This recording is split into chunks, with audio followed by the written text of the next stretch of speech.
Hey guys, I'm at the beach at the moment at Westward, my local beach. I'm all mic'd up, so hopefully this is clear because obviously we've got the sea behind me. Amazing light, which is actually making me look very golden, godlike. I'm just doing some shots here in the grasses with the Velvet 56 got on there at the moment. I've got a filter for 1.6 obviously because of the light coming in, but it's that beautiful golden light. I'm just picking up the sort of the macro of the sand and the shots coming in between the grasses. Then I'm going to get myself down to the sea, do some nice slow-mo stuff and blur it out. Before I go down there, I'm going to switch to the Sol 45 and sort of get in with the grasses and do some distortion on the edges, which is what it's beautiful for. So basically, yeah, this is what we've been filming.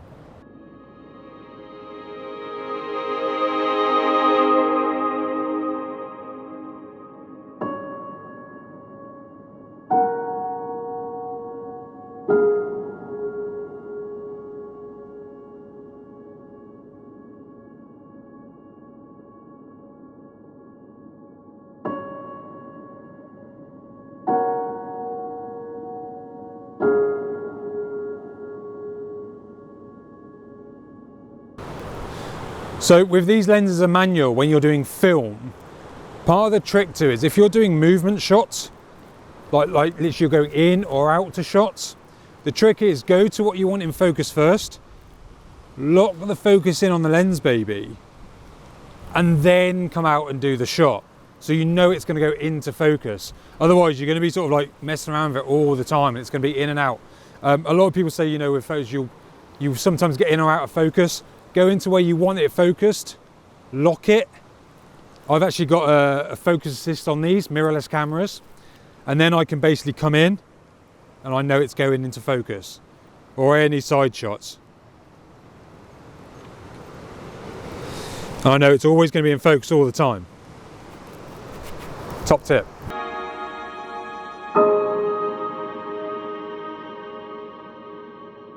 Right guys, one of the biggest or smallest things when you're doing film with Lensbaby, not photography, but photographers will use these in a different way, variable ND filters. So I'm on the Velvet 56 at the moment. I've got some amazing gold light coming in. It's just after sort of sunrise. But I want to then change this sort of the style lens to a 1.6, a 2 aperture. I want to get these really stylish shots, which these lenses are just brilliant for. To do that, there is too much light coming in the lens. I can't just flick the shutter because I'm on a film, you're on a set shutter speed. So I add one of these babies. So this is a variable ND filter from Gobe. It gives me to an ND2 to 400. So when I attach it, the settings stay the same, but I can control how much light comes in with these. Your lens is only as good as the glass you put on it though. So the couple of pound ones, these can go up to hundreds of pounds.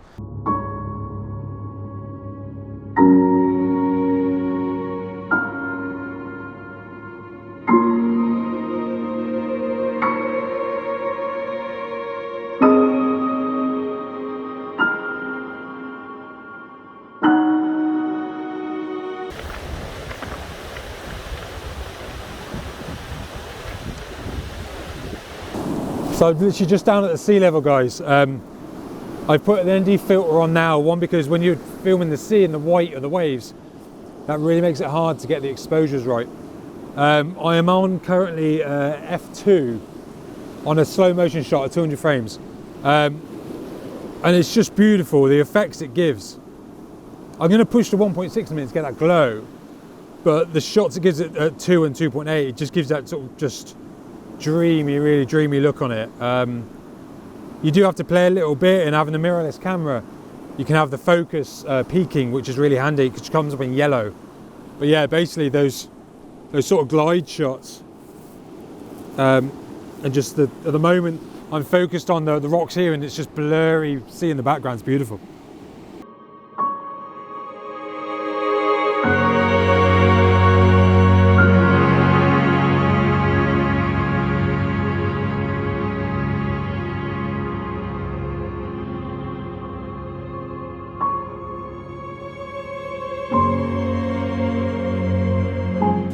So what I'm going to do now, I've got sort of the landscape shots.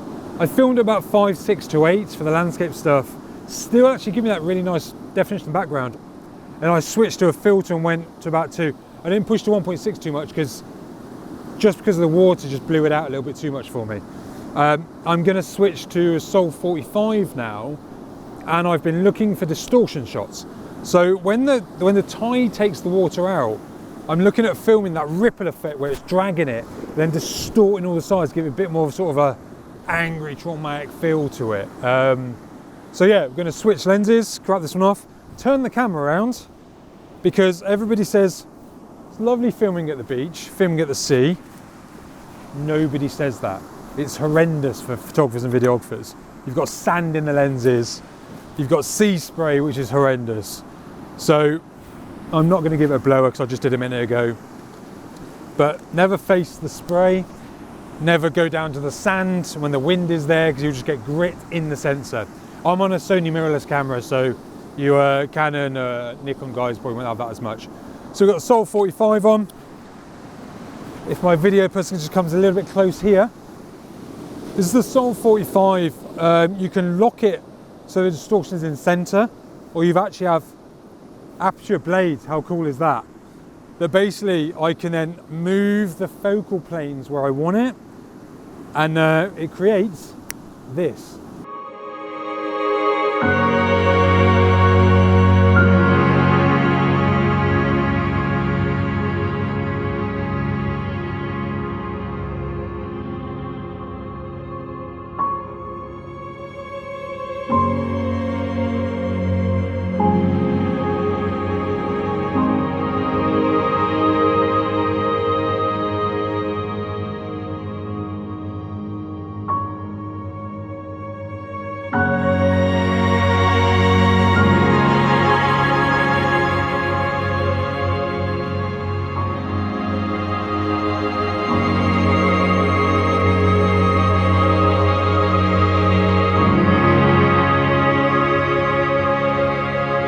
Right guys, I'm on the Sol 45, just doing a little sort of scene.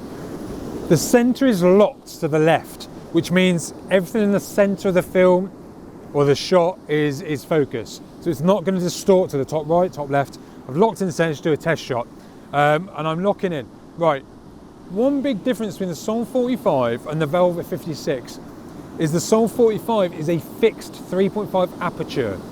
You can't change it to 1.6 or a 16. So at the moment, I haven't got a filter for, I think it's like a 42 or 46 thread filter. I haven't got that. Thank you, Amazon, for not delivering that yet. Cheers. So at the moment, I'm gonna have to cheat a little bit and change my shutter speed. So you'd want filters on these, because if that light comes in and blows it out, you can't just change that to like a 3.6 or a 5.6 or an 8. So at the moment, the light I can just get away with, I'm about a 1 exposure over. So if you're new to lenses, guys, when you focus, if I'm looking into the distance now, you focus in planes, horizontal planes. So 1 meter across, 5 meters across, it's always in planes. So anything in that plane is in focus. What this little beauty does is lets me distort on a part of the plane. So just the top left, and anything from this bit, it's crazy. Watch this.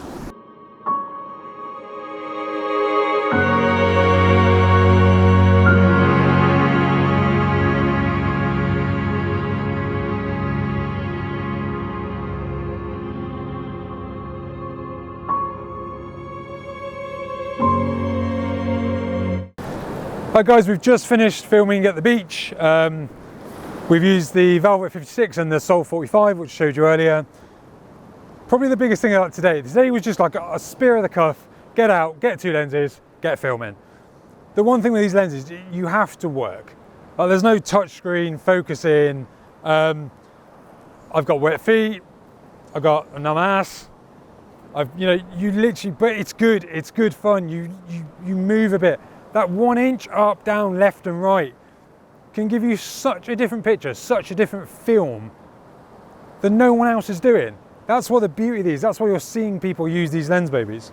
I could easily set a tripod up now, go on my other make lenses and focus out. But you're looking for stuff, you're looking at feathers, you're looking at seaweed. The light's coming now, so you're changing those settings all the time. it just makes you work and have a really different experience of videography or photography. So check them out. It's going to get me in a minute. Check it out. We're actually going to move on now. I'm going to get some woods and stuff. So I'll create this video, see what you think. Have a watch. And if it's on the YouTube channel, subscribe, hit the bell, get notifications. I am going to try and do this a lot more. Have a good day. See you later.